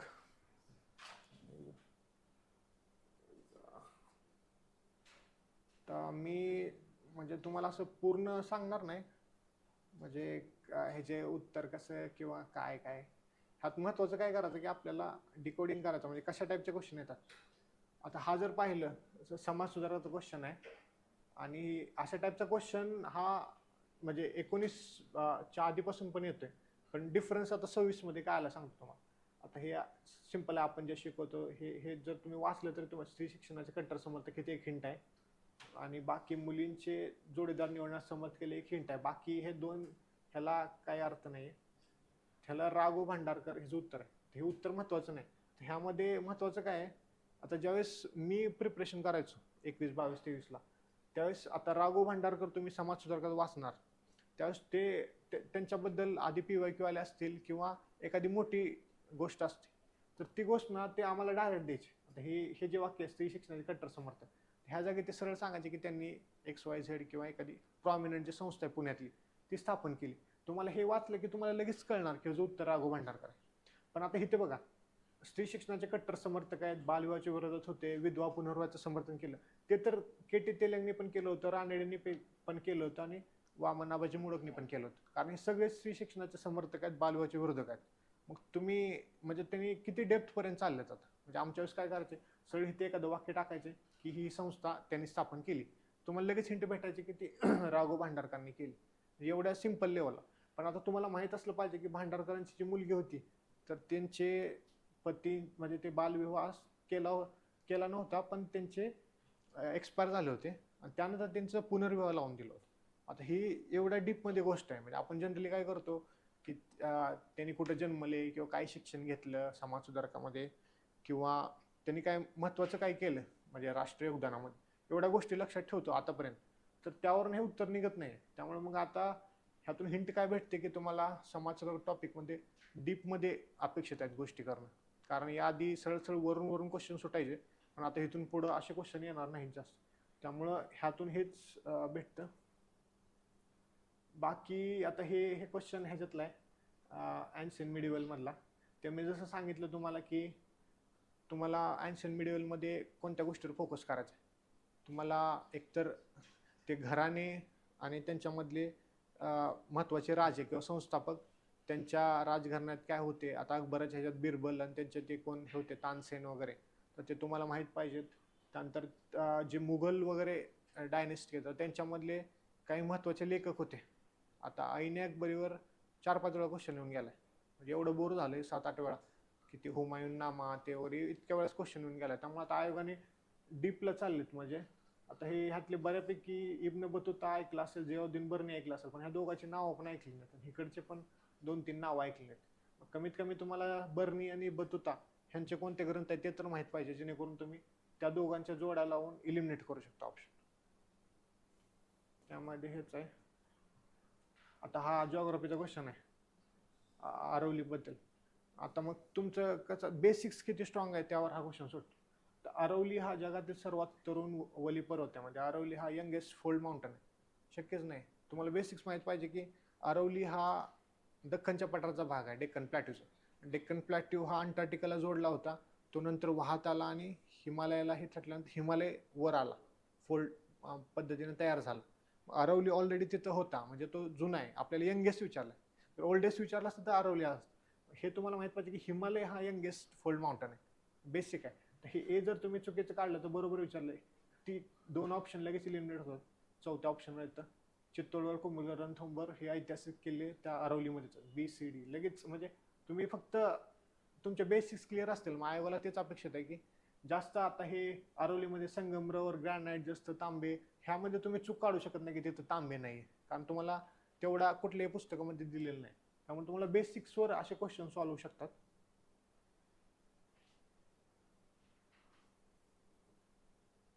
आता हे एक सांगायचं मला तुम्हाला की तुमचं टेम्परामेंट कसं असलं पाहिजे एक्झाममध्ये. आता हे 2 क्वेश्चन बघा. भारतामध्ये तांदूळ आणि गव्हाचे प्रति हेक्टरी उत्पन्न 2023-24 हा इकॉनॉमिक सर्वे मधला क्वेश्चन आहे. आता तुम्ही आता एक्झॅक्ट सांगू शकत नाही की किती आलं, म्हणजे तुम्हाला एकतर एक्झॅक्ट माहीत पाहिजे, त्यावेळेसच तुम्ही हा अटेम्प्ट करू शकता. किंवा मग काही जणांचं लॉजिक असतं की मॅक्सिमम घेऊन जायचं. पण आता हा बघा, हा अवघड आला. तर इथं तुम्ही काय करता, तुमचा जो कॉन्फिडन्स लेवल असतो किंवा पेपर सोडवतो तो एकदम डाऊन होतो. आणि खालचा बघा, आता ही कालमापन प्रक्रियेमध्ये कालांतर संस्कार ही प्रक्रिया कशासाठी वापरली जाते, हा पण पूर्ण out of the box question, असा कधी आला नाही आतापर्यंत जिओग्राफीच्या अँगलने. हे 2 क्वेश्चन आले ना, म्हणजे आयोग काय करतो, तुम्हाला एकदम डीप आणतं. म्हणजे तुम्ही हा वरचा क्वेश्चन सोडवला, तुमचा अभ्यास चांगला असेल, तुम्हाला इथं ह्या 2 क्वेश्चन मध्ये एकदम डीप आणतं, म्हणजे तुमचा कॉन्फिडन्स एवढा डाऊन करतं की तुम्ही पुन्हा उठलेच नाहीत पाहिजे. त्यानंतर बघा, एकदम इझी क्वेश्चन टाकला. सिटी ऑफ गेट्स संभाजीनगर आहे, कोणत्या तांदळाचं शहर आहे, वर्धा ते उपग्रह आणि जालना संभाजीनगरमधून 1962ला स्वतंत्र झालं. म्हणजे एकदम इझी क्वेश्चन टाकलं. पण तुम्ही काय करता, ह्यावरच्या 2 क्वेश्चनमध्ये एवढा तुमचा कॉन्फिडन्स डाऊन केला असता किंवा तुमचं मोरल डाऊन होतं की तुम्ही हा साधा क्वेश्चन आहे ना, हा काहीतरी चूक करून येतं, म्हणजे जोड्या लावामध्ये किंवा इव्हन वन लाईनर जरी असला असताना. आता हा अवघड आहे. आता हा आहे एकदम, आता ह्यामध्ये पण तुम्ही कन्फ्यूज करून, हा सरळ सरळ पुस्तकातला क्वेश्चन आहे आपल्या 11th NCERT मधला, तुम्ही हा सरळ पुस्तकातला क्वेश्चन चुकून येऊ शकता. मग हेच तुम्हाला शिकायचं आहे PYQ मधून की असे क्वेश्चन, आता इथं सोपा टाकला ना, तर खाली लगेच अवघड आला क्वेश्चन. आता हा कुठे वाचला, अमेरिका देशातील सर्व विभागातील सर्वात मोठे लोह खनिज खाण, आपल्या इंडियामधली माहित नाही, तर अमेरिकेतले तर कसे माहित असणार. मग असा विषय येतो की तुम्हाला एक सोपा काढला की 2 अवघड टाकतात. पण आता हा इझी क्वेश्चन. आता ह्या नादामध्ये कधी कधी तुम्ही इगोवर घेता गोष्टी, म्हणता हे कसं काय, मला जॉग्राफी तर माझा फोर्ट होता, किंवा मला जॉग्राफीला आधीच मी म्हणलं की अपेक्षा घेऊन जाता टार्गेट की मला जॉग्राफीला 15 पैकी 13-14 आणायचेत. तर मग अशा क्वेश्चनमध्ये तुमचा कॉन्फिडन्स डाऊन झाला की हा तर एकदम बेसिक क्वेश्चन आहे, म्हणजे ॲटमॉस्फिअरचे लेअर तुम्हाला. तर हा क्वेश्चन एकदम म्हणजे कुणाचं चुकलं नाही पाहिजे, हा क्वेश्चन चुकून येतात ह्या कशाच्या नादामध्ये. हा एकदम out of the box question आहे अमेरिकामधला, त्या नादामध्ये मग तुमच्या जॉग्राफीला स्कोर डाऊन होतो. त्यामुळे ह्या गोष्टी तुम्हाला तेव्हाच, आता ते एक अवघड आल्यानंतर हे 2 सोपे आल्यात. हा पण तुम्हाला जनगणना पाठ असली पाहिजे प्रॉपर, पहिली 5 जिल्हे प्रत्येक गोष्टीमध्ये. आता त्याने दशवार्षिक वाढ दिली, तुम्हाला सेक्स रेशो माहीत पाहिजे, डेन्सिटी माहीत पाहिजे, इव्हन महाराष्ट्र आणि इंडिया तुम्हाला पहिले 5-5 सगळे पाठ करा. तुम्ही म्हणलं ना जे फॅक्ट पाठ करायचे, ह्या गोष्टी हे कंपल्सरी पाठ पाहिजे, कारण दरवर्षी 2 क्वेश्चन आहेत तुम्हाला, आयदर जॉग्राफी किंवा इकॉनॉमी. त्यामुळे हे 100% तुम्हाला माहीत पाहिजे, दशवार्षिक असेल किंवा पहिले 5 आणि शेवटचे 5 कमीत कमी तुम्हाला माहीतच पाहिजे. आणि इकॉनॉमीमध्ये एक वेगळी गोष्ट आहे, म्हणजे MPSC प्रिलिम्सला जे सांगायचे राहिले, तुम्हाला ट्रॅडिशनल इकॉनॉमीचे क्वेश्चन येत नाहीत. तुम्ही मला कर, व्यापार, सार्वजनिक वित्त असेल किंवा जे एकदम कोर इकॉनॉमिक्स आहे त्यातले मला क्वेश्चन दाखवा, खूप कमी आहेत, रेअरमध्ये एकदम रेअर. तुम्हाला काय करायचं आहे, देसले सरांचं पार्ट 2चं बुक आहे डेव्हलपमेंट, छोटंच बुक आहे, ते डेव्हलपमेंटवर जास्त क्वेश्चन येतात. मग तुम्हाला सस्टेनेबल डेव्हलपमेंट पुढे येईलच तो क्वेश्चन. त्यानंतर जे हे लाभाच्या योजना, वैयक्तिक लाभाच्या, मातृत्व लाभ किंवा अन्न सुरक्षा विधेयकावर दरवर्षी क्वेश्चन येतो, 2013चा कायदा आहे. तर हे त्यामुळं जास्तीत जास्त तुम्ही पार्ट 2चा अभ्यास करा. म्हणजे इकॉनॉमिक्सचं जे आहे ना, ते कोर इकॉनॉमिक्सवर जास्त येत नाही, ते कर, सार्वजनिक वित्त असेल, परकीय व्यापार, त्यानंतर जे अजून आठवत, कृषी तर नाही सिलेबसला तुम्हाला, किंवा असे जे टॉपिक आहेत ना ह्यावर क्वेश्चन येत नाहीत. जास्तीत जास्त तुम्हाला गरिबी, बेरोजगारी, हे सस्टेनेबल डेव्हलपमेंटचा हा पार्ट सगळे, म्हणजे यात महिला बालविकास आलं, हा पार्ट, आणि पंचवार्षिक योजना आहे कोर इकॉनॉमिक्स मला शेवटचा पार्ट. आता हा जर तुमचं पाठांतर असेल तर तुम्हाला लगेच संपलं पाहिजे की पहिली 51-56 आहे ते तर कॉमन आहे, तुम्हाला 5वी ते काउंट करता आली पाहिजे, ते लगेच. हे तर एकदम बेसिक लेवलला विचारलं. आता पुढच्या वर्षी जाऊन तुम्हाला काय विचारतील, पहिल्या आणि 4थ्या पंचवार्षिक योजनेचे टार्गेट्स, तुम्हाला पाठच असले पाहिजे टार्गेट, ते लगेच येतं. हा लोकसंख्येवर जसं म्हणलं मी तुम्हाला, हा लॉजिकने सुटतो, कारण नागरी लोकसंख्या ग्रामीण लोकसंख्येपेक्षा अधिक आहे हे शक्यच नाही. त्यामुळे दुसरं चुकीचं तुम्हाला तुमची आकडेवारी पाठ असेल की एक्झॅक्ट महाराष्ट्रामध्ये 68.8% नागरी लोकसंख्या, 31.2% शहरी. हे जर तुम्हाला आकडा पाठ असेल तर तुम्हाला ते लगेच ते स्टेटमेंट आहे ते चुकीचं आहे का बरोबर आहे समजू शकतो. जसं मी सांगितलं गरिबी बेरोजगारी, तेंडुलकर समिती, रंगराजन समिती ह्यावर क्वेश्चन जनरली येतोच दरवर्षी एक का होईना. त्यामुळे मग तुम्हाला गरिबी बेरोजगार मिळतात. इथं पण हे आकडेवारी हे म्हणलं तुम्हाला ही मस्ट पाठ करण्याची आकडेवारी. तुम्हाला हे पाठ असले पाहिजे की 4, 5 मला वाटतं 9, 10 आणि 10, 11 अशा 3 वर्षामध्ये त्यांनी सर्वे केला होता. त्यामध्ये ओव्हरऑल आकडेवारी आता ते आमच्या वेळेस काय करायचे डायरेक्ट असे आकडेवारी विचारायचे की तेंडुलकर समितीनं 10, 11 मध्ये किती गरिबी वर्तवली होती अंदाज. आता ह्यांनी एक्स्ट्रीम लेवलला जाऊन काय केलं 4, 5 ची विचारली, त्यात पण ग्रामीण आणि शहरी विचारली. म्हणजे तुम्हाला ते 4, 5 ची ओव्हरऑल जी किती आहे ते माहीत पाहिजे आणि त्याच्या अँगलनी म्हणजे त्या जसं आपण मीडियन काढतो, मीन मीडियन मोड माहीत असेल तुम्हाला, मीन म्हणजे मधली व्हॅल्यू, तर ती मधली व्हॅल्यू माहीत पाहिजे. मग त्याच्या पुढची असणार ग्रामीण भागात जास्त असणार, शहरी भागात कमी असणार. ते तुमचं पाठांतरात आहे. सांगण्याचा उद्देश आहे की काही ठराविक एरिया मी जसं तुम्हाला मगाशी सांगितलं की तेंडुलकर समिती दारिद्र्य, आता पुढे आपल्याला हे येईलच, हा अन्न सुरक्षा कायदा तुम्हाला म्हणलं ह्यावर 100% क्वेश्चन आहे. त्यानंतर ते अजून काय म्हणलं होतं मी, लोकसंख्या धोरणावर. आता अन्न सुरक्षा कायद्यावर 2 क्वेश्चन आले, दोन्ही मार्क देण्यासारखे क्वेश्चन आहेत. काय हे असे काय येतात डेव्हिड पियर्स, जेरेमी वॉंगफोर्ड, हे सस्टेनेबल डेव्हलपमेंटमध्ये काही क्वेश्चन येतात. मी जसं सांगितलं की तुम्ही प्रत्येक गोष्ट तुमच्या वाचनातली येणार नाही, इथं तुमचं लॉजिक मॅटर करतं आणि काही पर्सेंटमध्ये 50% लक पण मॅटर करतं. म्हणजे प्रामाणिकपणे सांगायचं झालं अशा क्वेश्चनमध्ये आता तुम्ही इन केस दोन्ही बरोबर घेऊन जाऊ शकता. आणि मला वाटतं की डेव्हिड पियर्स आणि वॉरफोर्ड जे म्हणतात ते चुकीचं आहे, तर मी बी चुकीचे घेऊन ए बरोबर जाऊ शकतो. मग आयोग एखाद्या वेळेस ए पण बरोबर देईल आणि ते मग लकचा पाठ येतो. आता हे सांगितलं मी तुम्हाला राष्ट्रीय लोकसंख्या धोरण 2 क्वेश्चन आहेत, म्हणजे 49च आहे हा, पण पुढे एखादा आला असणार. म्हणजे 1-2 क्वेश्चन येतातच ह्यावर. राष्ट्रीय लोकसंख्या आता इथं कसं आहे, हे तुम्हाला 18 वर्षापेक्षा कमी वयात मुलींचा करू द्यायचं नाही आणि 20 पर्यंत प्रोत्साहन द्यायचं. ते 21 मध्ये चुकवलं, म्हणजे एवढ्या लेवलला फॅक्ट. म्हणजे आयोगाचं म्हणणं काय आहे की तुम्हाला राष्ट्रीय लोकसंख्या धोरणामधली आकडेवारी पाठच पाहिजे. म्हणजे त्यांचा सरळ सरळ क्लिअर हेतूच आहे. इथं पण बघा 2030 पर्यंत स्थिर करायचं, 30 पर्यंत नाही करायचे, 45 पर्यंत करायचे, दोन्ही चुकीचे. आता तुम्ही काय करणार, तुमचा अभ्यास नसेल तर हे 30 मला माहित नाही बरोबर घेऊन जातो, 18 आणि 21 बरोबर वाटते, मुलांचं वय लग्नाचं 21 आहे, मुलींचं 18 आहे, करून टाकू बरोबर, हेच नाही.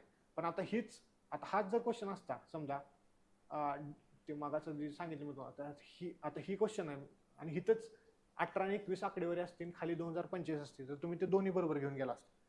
कारण आयोगाला जे अपेक्षितच नाही की असे डेव्हिड पियर्स, जेरेमी वॉंगफोर्ड जे सिलेबसचा पार्ट नाही तिथं आकडेवारी येते तर ते तुम्ही बरोबर घेऊन जाऊ शकता, कारण ते कोणाचेच नसणार.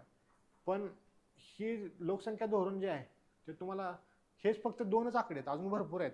IMR आहे, CMR आहे, MMR, ते काय तर 20%, 30% गळती रोखायची, असं काहीतरी आकडेवारी वाटतं. आणि MMR पण 100च्या खाली 1000 पती आणायचं, असं काय तर. ते तुम्हाला तोंडपाठ असले पाहिजे.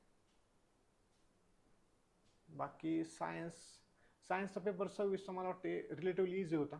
सरळ सरळ ते करंटचे डेफिनेशन किंवा हे सरळ सरळ युनिट विचारलेत, म्हणजे हे तुम्हाला 11वी 12वीला होते, म्हणजे ह्या लेवलला पण क्वेश्चन आलेत. ते लोकसंख्या धोरणाचं पुन्हा म्हणलं बघा, मागच्या वर्षी 25चा क्वेश्चन आहे, 50 दिले 85 आणि अर्भक बुद्धीचं प्रमाण 30% नाही. मग हे ह्या लेवलला म्हणजे हेच तुम्हाला अपेक्षित आहे आयोगाला. ही जमीन धारणेवर पण दरवर्षी एखादा क्वेश्चन आहे. आणि जसं सांगितलं हा इकॉनॉमिक्सचा क्वेश्चन आहे, वाटतो का इकॉनॉमिक्सचा आहे, लिंगाधारित मानव विकास निर्देशांक, स्त्री पुरुष समता, म्हणजे पूर्णतः डेव्हलपमेंटवर अपेक्षित आहे. म्हणजे कोर इकॉनॉमीचा पार्ट तुम्हाला विचारतच नाही आहे. पुन्हा हा क्वेश्चन पण तुम्हाला इकॉनॉमिक्समध्ये विचारला, हा जिओग्राफीमध्ये असायला पाहिजे, पण त्यांना प्रिलिम्समध्ये हेच अपेक्षित आहे की तुम्ही कोर इकॉनॉमिक्स मेन्सला आहेच तुम्हाला, पण प्रिलिम्सला तुम्हाला फक्त डेव्हलपमेंट ओरिएंटेड. आता हेच पुन्हा तोच विषय येतो की एकूण शहरी लोकसंख्येमध्ये 13%, म्हणजे जास्तीत जास्त तुम्हाला माहित पाहिजे मुंबई, चेन्नई, कोलकाता वगैरे, पहिले 5. भारताची लोकसंख्या आता हे 17.5% तुम्हाला तोंडपाठ असलं पाहिजे, तो ऑप्शन नाही. मला वाटतं हे अन्न सुरक्षा विधेयकला मागाशी क्वेश्चन आला 26ला, 25ला पुन्हा क्वेश्चन आहे. हे भरडधान्य भगत अशी ट्रिक काय तर राहायची, भरडधान्य 1, गहू 2, तांदूळ 3 आणि 75% ग्रामीण, 50% शहरी, टोटल 67%. हे तुम्हाला फॅक्ट आहे, ते माहीत असलं पाहिजे. हे नंतर हे पर्यावरणाचा क्वेश्चन आहे. शाश्वत विकास संकल्पना कोणत्या ह्याच्यात आली ते तुमच्या वाचनामध्ये येईलच. परिषद. आणि हा हे करंटचा क्वेश्चन आहे. म्हणजे जो सस्टेनेबल डेव्हलपमेंटचा जो इंडेक्स काढला जातो त्यामध्ये भारताची रँक कोणती आहे ते तुम्हाला करंटच्या मासिकामध्ये कव्हर होतं. बेसिक्स म्हणजे ह्या सांगण्यामागचा पूर्ण पेपर घेतला नाही, पण सांगण्यामागचा उद्देश हाच आहे की तुम्हाला डिकोड कसं करायचं, म्हणजे कोणत्या गोष्टीवर महत्त्व द्यायचं आहे. आणि म्हणजे इकॉनॉमिक्समध्ये तुम्ही आता बऱ्यापैकी बुक लिस्टमध्ये हेच असणार की देसले किंवा कोळंबे सरांचं बुक राज्यसेवा प्रिलिम्सला. तुम्ही काय करता, सुरुवातीला ते राष्ट्रीय उत्पन्नापासून वाचायला चालू करता पंचवार्षिक योजनेपर्यंत, पण तुम्हाला माहीतच नाही की पार्ट 2 मधून क्वेश्चन येतात. देसलेच्या पार्ट 2 मधून म्हणजे डेव्हलपमेंटचा कोर पार्ट आहे. महिला बालविकास असेल, पर्यावरणाचं थोडं अँगल, हे लोकसंख्या धोरणं, ह्यावर क्वेश्चन येतात. तर तुम्ही मग हे इग्नोर करता. बऱ्याचशा वेळेस आयोगानं जे national commission of child rights असेल किंवा नॅशनल कमिशन ऑफ वुमेन, ह्यावरचे त्यांचा कायदा कधीचा, स्थापना कधी, ह्यावरचे क्वेश्चन विचारले. आयोगाला तेच अपेक्षित आहे की तुम्ही पार्ट 2 म्हणजे डेव्हलपमेंटचा भाग करावा इकॉनॉमीमध्ये. त्यांना तुम्ही काय करता, कोर पार्ट जे कर सार्वजनिक उत्पन्न ते करता, त्यामध्ये कुठं तर मग ते डायरेक्शनली स्टडी झाला. त्यामुळे ह्या गोष्टी तुम्हाला आता हे मला तुम्हाला वाटत असेल की लगेच गोष्टी समजल्यात, पण मला पण पहिले 1-2 रीडिंग 3 रीडिंग काही समजलं नव्हतं. आणि जसं म्हणजे असं जे ऑलरेडी ज्यांनी प्रिलिम्स काढलेले आहेत किंवा जे जेन्युइन तुम्हाला वाटतात की अभ्यास त्यांचा चांगला आहे, तर अशा लोकांचं मार्गदर्शन घेतलं की समजतं की आपण काय चुका करतोय, आणि मग ते वेळीच जर रेक्टिफाय केलं तरच आउटपुट आहे. तर तुम्ही तसंच वाहत गेला आणि पुन्हा खूप 1.5-2 वर्षांनी समजलं तर मग ते वेस्टेज आहे. त्यामुळं PYQला जसं पहिला सुरुवातीला सांगितलं की PYQला सोडू नका, बेस त्यालाच बनवा. सिलेबस तुमचा प्रिलिम्सचा तितकासा डिफाईन नाही आहे. त्यामुळं एक बुक लिस्ट, पहिली गोष्ट तेच करा की बुक लिस्ट फायनलाइज करा की ती बुक लिस्ट पुन्हा तुम्ही बदलणार नाही जनरली. म्हणजे 1 सब्जेक्टला 1 बुक घ्या. म्हणजे माझं हेच म्हणणं आहे. कोणते जर का एखादा पार्ट त्यामधून कव्हर होत नसेल तरच सेकंड बुक. जनरली आपण मेन्सला असं करतो, कारण मेन्सचा सिलेबस खूप वास्ट आहे आणि तिथे प्रत्येक सब्जेक्टला 2-2 बुक लागू शकतात. पण प्रिलिम्सला मला वाटतं एका सब्जेक्टला 1 बुक आणि PYQ सफिशियंट आहे. आणि जसं मी सांगितलं की तुमचा पहिला अटेम्प्ट जरी असला आणि तुम्हाला अनुभव नसला तरी 4 महिने अभ्यास करून प्रिलिम्स काढता येते. माझं तुमचा तेवढा कॉन्फिडन्स आणि अभ्यास किंवा तुमचे प्रयत्न जर तेवढे असतील, शेवट हेच सांगेल की तुम्ही ते अपेक्षांचं ओझं जसं सांगितलं तुम्हाला प्रेशराईज करण्यामध्ये तो एक खूप मोठा वाटा आहे की माझा शेवटचा अटेम्प्ट आहे, की आता तुम्हाला वाटणार नाही तुमचा पहिला आहे, पण लवकरच पहिला शेवटमध्ये पण कन्वर्ट होऊ शकतो. म्हणजे अजून 2-3 वर्षांनी तुम्हाला असा प्रेशर येईल घरून किंवा काही ह्याच्यावरून की मग आता असं वाटेल की ही लास्ट आहे, मग आता प्रायव्हेटमध्ये स्विच हो का. तो बॅकअप प्लॅनचा मुद्दा पण आपला राहीलच, पण तो आता नको, कारण तुम्ही अजून डिमोटिवेट व्हाल. पण आता जर करत आहे ना तुम्ही, तर उडी घेतली तर आता हातपाय हलवायचीच आहे, त्याशिवाय आपण काय वाचणार नाही किंवा काठ गाठणार नाही नदीचा. त्यामुळे आता जर उडी घेतली तर कडेला जायचंच आहे, ह्या अँगलनेच करा. तर मागं वळून बघायची गरज नाही, आतापर्यंत काय चुका केल्या किंवा अजून चांगलं करता आलं असतं. फक्त आता उद्या किंवा आत्ता जे आहे हातामध्ये ते कसं चांगलं करता येईल त्यावर भर द्या. बाकी अजून काय असेल तर विचारा, अदरवाईज कॉल ऑफ. नाही ना क्वेश्चन कोणाला काही विचारा, काही काय असेल लाजू नका. कारण कोणताही तुम्हाला एखादा क्वेश्चन असेल तर तो ह्यांना विचारायचा असेल पण त्या विचारत नसतील, किंवा ह्यांना विचारायचं तो तुम्हाला विचारायचा असेल तुम्ही विचारत नसाल. सर तुम्ही ह्या संपूर्ण जर्नीमध्ये स्वतःला कसं मोटिवेट ठेवलं, म्हणजे अभ्यासाकडे? मोटिवेटेड म्हणजे कसं, मी लागलो होतो पटकन जॉबला सुरुवातीला. कसं असतं बघा, तुम्हाला सांगतो ह्युमन टेंडन्सी की मी सुरुवातीला क्लास 2 पोस्टला नॉन गॅझेटेड STA माहीत असेल तुम्हाला, PSI STA चे वेगळी एक्झाम होते कंबाईनची, तिथं लागलो. सुरुवातीला माझं टार्गेट तेवढंच होतं स्मॉल की मला STA व्हायचं. पण ते STA झाल्यानंतर मला कळालं की म्हणजे तिथं जॉईन झाल्यानंतर की म्हणजे ह्यापेक्षा खूप मोठी दुनिया आहे आणि मी अजून चांगलं करू शकतो काय. मग त्या गोष्टी पुन्हा मोटिवेट. त्यानंतर मी व्हिडिओ झालो मागच्या, आता सध्या व्हिडिओ वर्किंग आहे मी. व्हिडिओ झालो, पण मग त्यावेळेस पण कुठचं खंत होती की जर व्हिडिओ झालो मागच्या वेळेस 6वा आलो होतं राज्यामध्ये तर DC होऊ शकतो नेक्स्ट अटेम्प्टमध्ये. ह्याच गोष्टी मोटिवेट करत जातात तुम्हाला. बाकी मग तुम्ही एक टार्गेट ठेवा आणि त्या टार्गेटच्या दिशेने जावा. आणि हे काय की तुम्हाला डिप्रेशन वगैरे येणार. म्हणजे मला इव्हन ते झालं होतं, त्यानंतर मी जॉबला होतो, मला पगार येत होती चांगली मुंबईमध्ये, तरी पण मी म्हणजे ते स्टेज येते अभ्यास करताना मेंटल डिप्रेशनची. तुम्ही काहीतरी योगा, प्राणायाम वगैरे अशा गोष्टी, फिजिकल हेल्थकडे ते मुद्दा राहिलाच आपला हॉबीच्या नादामध्ये. हॉबी तर तुम्ही कराच, पण रोज कमीत कमी अर्धा पाऊण तास तरी स्वतःसाठी वेळ द्या. अदरवाईज इथले मला वाटतं पेठेतले म्हणजे 50% जास्त मुलांना पाठीचा त्रास आहे. ते सगळे म्हणजे काहीतरी फिजिओथेरपी वगैरे घेतात, कारण एका जागेला इतकं बसतात, उठत नाहीत, किंवा मग पाणी न पिणे, किंवा मग हालचाल कमी, एकदम रूमच्या शेजारीच लायब्ररी किंवा वरच हालचाल नाही अजिबात. मग ह्या गोष्टीमुळे काय होतं, ते स्ट्रेस जाणवतो, आणि अचानक जर तुमचं बॅड लक असेल तर तो स्ट्रेस तुमच्या एक्झामच्या आदल्या आठवड्यामध्ये जाणू शकतो.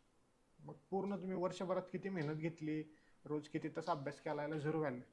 त्यामुळे रोज थोडा हे करा, आणि चांगल्या पॉझिटिव्ह व्यक्तींच्या संपर्कामध्ये राहा. तर बरेचसे तुम्ही आता जरी पेठेमध्ये अभ्यास करायला आला, तुम्हाला अनुभव येईलच की तुम्हाला डिमोटिवेट करायला कसे बसलेत भरपूर लोक, की नाही होणार, एवढे लोक बसतेत, 1.5 लाख बसले, त्यातले एवढेच प्रिलिम्स, आणि तुझा पहिला अटेम्प्ट आहे, कसं होणार. त्यामुळे तुम्हाला भरपूर लोक आहेत, पण चांगल्या लोकांची संगत ठेवा, आणि टाइमपास कमीत कमी करा. मी म्हणतो चहा वगैरे या गोष्टी आहेत ना भरपूर, तर थोडा कमी करायचा प्रयत्न करा. म्हणजे कधी कधी काय होतं, तर बरेचसे माझे मित्र पण होते, मला चहा अजिबात आवडत नाही, म्हणजे मी पेतच नाही चहा. ते 4 वाजता गेले माझ्या हे होतून, मला चल म्हणजे 7-7:30 वाजता वापस यायचे चहा पिऊन. काय अर्थच नाही ना. मग तेवढ्यामध्ये माझे ते PYQ संपायचे. मग ते इतकं पण टाइमपास नाही करत. हा, तुम्ही चहाला तुम्हाला आवड आहे, बिंदास जावा. अर्धा पाऊण तासामध्ये मॅक्सिमम, किंवा 15-20 मिनिटामध्ये, एक्झामची ज्यावेळेस जवळ आली आठवड्यामध्ये, 10 मिनिटामध्ये पटकन चहा पिऊन घ्या. जास्त ओळखी करण्याच्या नादी लागू नका. हे तुम्ही आता फ्रेशर आहेत म्हणून, आता जे अनुभवी तर मागच्या वेळेस भरपूर होते, त्यांना मी गोष्ट सांगितली नाही, कारण ते त्यांना लागू शकते थोडी मनाला. पण तुम्ही फ्रेशर आहात तर जास्त म्हणजे असं खूप माझा सर्कल बनवायचा आहे, किंवा इथे येऊन मला तुम्हाला लीडर व्हायचं नाही, किंवा इथल्या विधानसभा किंवा नगरसेवक व्हायचं नाही तुम्हाला ह्या एरियामध्ये. त्यामुळे जेवढं कमी चांगल्या लोकांची संगत ठेवता येईल तेवढं ठेवा, जेणेकरून टाइमपास होणार नाही, आणि एक तुम्ही झोनमध्ये राहाल कायम अभ्यास. आणि बेसिक हेच आहे की कन्सिस्टन्सी, फिरून फिरून गोष्ट तिथेच येते. कारण तुम्ही आज 12 ते 14 तास अभ्यास करताय 2 दिवस, आणि पुढच्या 2 दिवसामध्ये पूर्ण ऑफ घेताय, आजारी पडताय, मन आजारी पडण्याच्या अँगलने असेल, किंवा पूर्ण तो ब्रेकडाऊन होतो, आणि तुम्ही दिवसभर रूममध्ये पडून राहताय, काही चूज नाही. दिवसातून किती बिझी डे असला, आता आम्हाला कधी कधी मार्च एंडला वगैरे GST डिपार्टमेंट इतकं काम असायचं, तिथं मी तरी दिवसातून 1 ते 2 तास अभ्यास करायचो. बेसिक हेच आहे की तुम्ही त्या चेनमध्ये राहायला पाहिजे. तुमची जर चेन तुटली तर मग ते पुन्हा जोडायला, किंवा पुन्हा वापस पटरीवर यायला गाडी खूप वेळ लागतो, आणि त्यामुळे तुमचं खूप नुकसान होतं. आणि एका सब्जेक्टला 7 दिवसाच्या वर जर तुम्ही गेला, तर तुम्हाला हळूहळू जाणवायला लागतं की आपण टाइमपास करतोय, किंवा मग ते तुमची एनर्जी पण डाऊन होते, आणि पुढचा सब्जेक्टवर त्याचा इम्पॅक्ट पडतो. त्यामुळे जेवढं तुम्ही कॉम्प्लेक्स करू नका प्लॅनिंग, एकदम सिम्पल प्लॅन ठेवा की मला ह्या आठवड्यामध्ये एवढं करायचं आहे, आणि एखादा दिवस एक्स्ट्रा ठेवा. सुरुवातीला काय होतं की तुम्ही खूप जोशमध्ये असता, आणि जर ते टार्गेट अचीव न झालं की तुम्ही असं एकदम सैरावैरा होतं की कसं काय, मी 7 दिवसामध्ये करायचं ठरलं होतं, 10 दिवस झाले तरी होईना. तुम्हाला वाटतं की 10 दिवस लागतात, 11 दिवस ठेवा टार्गेटला. थोडं सुरुवातीच्या 1-2 रिव्हिजनला स्लोमध्ये जावा, काय प्रॉब्लेम नाही, कारण ते प्रॉपर तुम्ही ग्रास्पिंग करताय त्या गोष्टी. जास्तीत जास्त सिम्पल ठेवा, कॉम्प्लेक्स करू नका, आपोआपच मोटिवेट राहाल. मोटिवेट राहण्यासाठी आज मग ते हॉबी वगैरे बाकीच्या गोष्टी पण आहेत. बेसिकली तर शेवटी ते पोस्ट ज्यासाठी तुम्ही ट्राय करताय तीच तुम्हाला मोटिवेट करणार आहे.